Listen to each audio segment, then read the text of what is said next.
Okay, hi everyone, welcome back. And it has been a minute since we talked about XCN. And if you read the title, it says here we go again. And indeed, here we go again. Because if you are a regular viewer of the channel and you have been watching the previous XCN videos, you know exactly what is happening in this specific phase on the upside. And we are going to get into it in a minute. But before we get into all that, if you remember the last time that we talked about Onyx, I think we were somewhere around these areas and we were like, well, okay, the fact that right now we are under this important, beautiful descending channel is not necessarily an optimistic sign. And if we end up having a bit of a pullback and then a continuation of the move down, at that point, count on this thing to continue in order to reach to about this important cluster of support areas between, let's say, 0.23 to about 0.36 of a cent, and this region, getting to it, was actually sort of kind of my base case.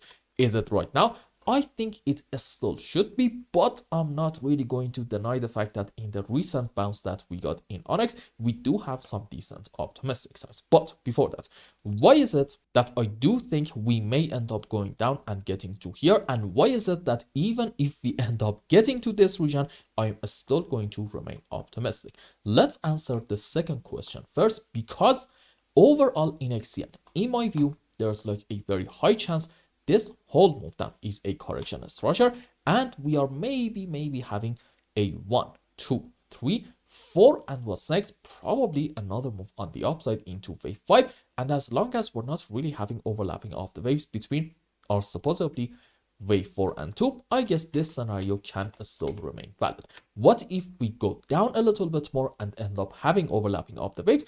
At that point, this impulse has to morph into maybe a 1, 2, 3, 4, 5 in form of an expanding leading diag. Generally, the picture is going to get a little bit more complicated, but I do think in XCN, before we have like such an insane move on the downside in order to take all the lows, we are going to witness a bit of a bounce, whether from here or maybe a bit lower, in order to visit these levels first, and then, okay, fair enough, we can get like a massive move on the downside. So this is why I am bullish.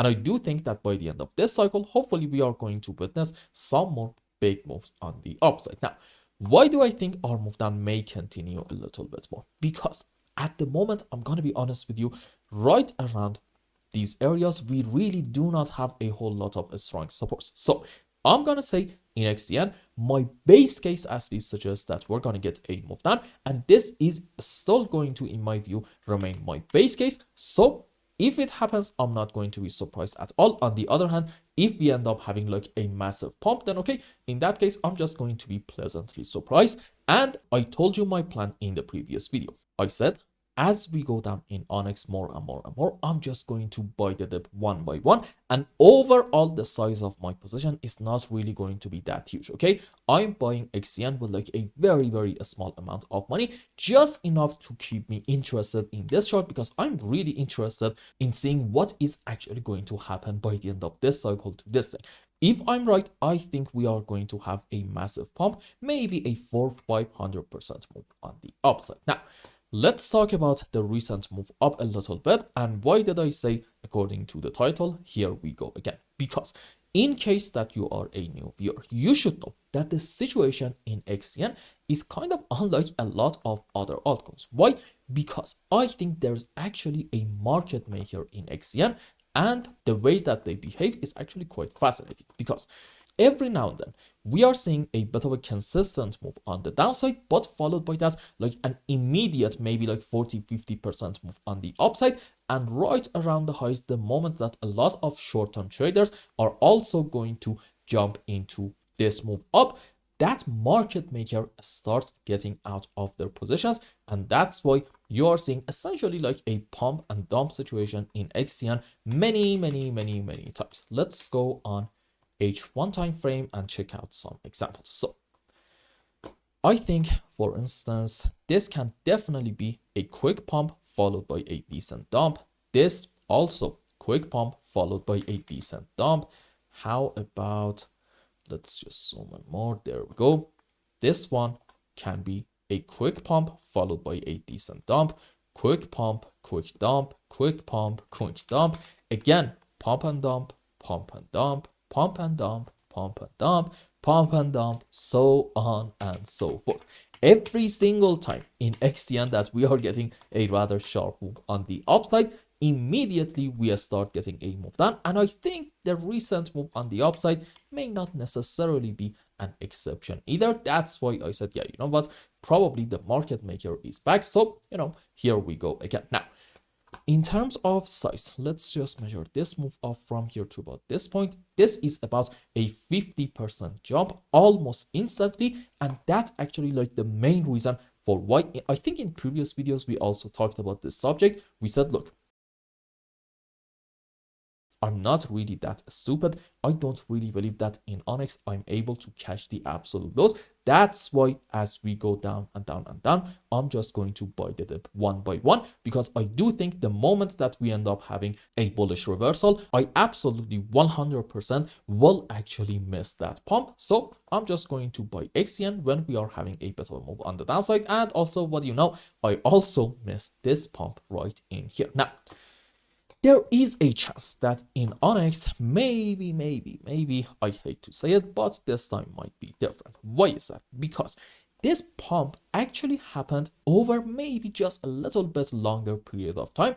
And also in terms of Elliott waves, I am able to argue that this is 1, 2, 3, 4, 5 wave up. Let's actually zoom in a bit more. Maybe it's best to go on 5-minute time frame and zoom in. Okay, so I'm able to say this is a 5 wave up, and also this can be another 5 wave on the upside. And what about this thing? I think this might be something like a 1, 2, 3, 4, 5 in form of, I'm gonna say maybe an expanding leading diagonal. So here is what I have in my mind. I think in Onyx this might be probably, yes, a series of 1-2s, suggesting that we are having in here, 5 up into 1 on a higher degree, correction for 2, and then big move up into wave 3, 4, 5, and that can be into a larger degree wave 3, 4, 5, and even that one, guess what, can be also into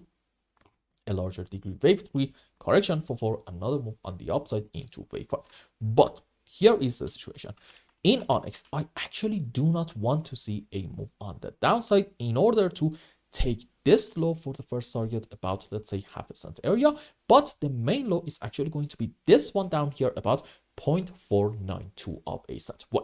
Because if we go down and take the lows in here at that point, I don't really think that I'm able to find a 5 wave in here. And you might ask, well, okay, can this be possibly a 1, 2, 3, 4, 5 wave in form of like an expanding leading diagonal, since we clearly do have overlapping of the waves between our wave 4 and 2. You know what?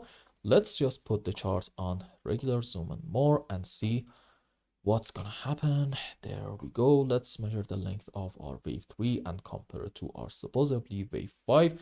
As you can see, wave 5 is like by a very, very small margin bigger than our wave 3. So yes, this can be an expanding leading diag, but whenever you have to morph your 1-2 scenario or maybe your impulsive structure into an expanding leading diag, you are probably going to be in a bit of trouble. So again, I don't really want to see a move down in Onyx in order to take these lows. Like, do not get me wrong, in the short term, since there seems to be a bit of a support area in here, and it seems like that we are touching it a couple of times, I do think we are going to get a move down, but I'm really hoping that after this move down, we end up having a good move on the upside. And during this phase, if we take this high, that can be actually like a very bullish sign, suggesting this whole move is a correction structure. I'm gonna say at that point, probably like a WXY in form of a double zigzag, and hopefully our move up is going to continue for quite a bit. The points that I'm trying to make is this. I think right now it's a little bit too soon to be completely bullish in XCN, and your base case still should be, despite the recent pump, a continuation of the move down. So again, if it happens, you're not going to be surprised if we get a massive pump in here and the market maker once more is going to step in. You're just going to be pleasantly surprised, which is what we all love to see. So for now, Patience is the name of the game. And I hope I explained everything well and you understood what is going on in Onyx Coin. And until the next update, I hope you have a wonderful time. Goodbye.